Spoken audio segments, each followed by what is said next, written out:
You're now watching Showbiz Now, your daily showbiz update.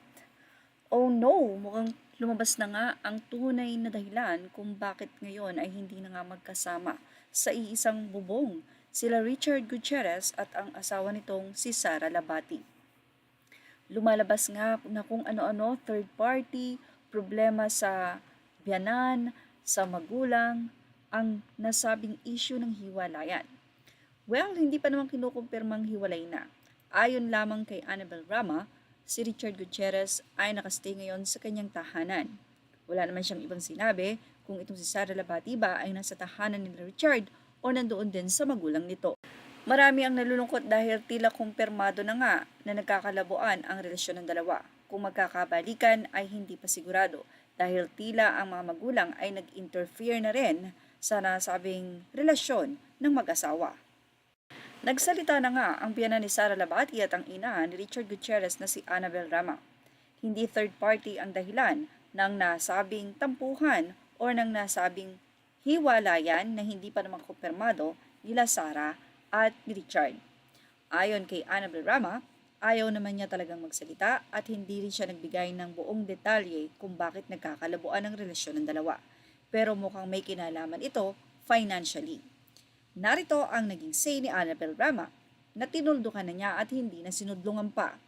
Say ni Annabel, nakikita mo naman, hindi mo na kailangang magsalita pa. Nakikita mo na yan, si Richard, trabaho ng trabaho. Yung isa, nagwawaldas ng pera. Yun lang ang masasabi ko dyan. Well, madalas nga natin makita na ito si Sara Labati ay nag-reflex ng kanyang pinuntahan, mga getaways or kung saan-saan nga siya nagpupunta. Pero ang tanong, puro pera ito ng kanyang asawa. Technically, wala namang problema doon dahil mag-asawa naman sila.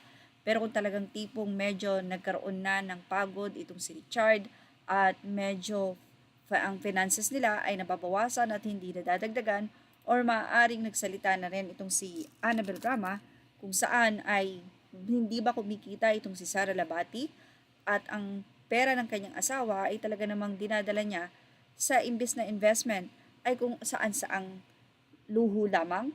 Yan marahil ang naging dahilan kung bakit nag-interfere na rin ang mga magulang o itong si Annabel Rama sa relasyon ng dalawa.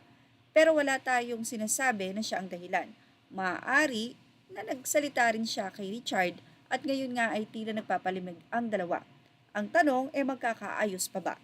Well, nasa magulang na yan. Sana nga bilang mag-asawa ay payuhan nila ito na maging maayos, financially or whatever dahil nagsumpaan sila sa kanilang pagsasama. At bilang mga magulang, hindi mo dapat sila kinakampihan bagkos sinasabi mo sa kanila ang dapat nilang gawing tama.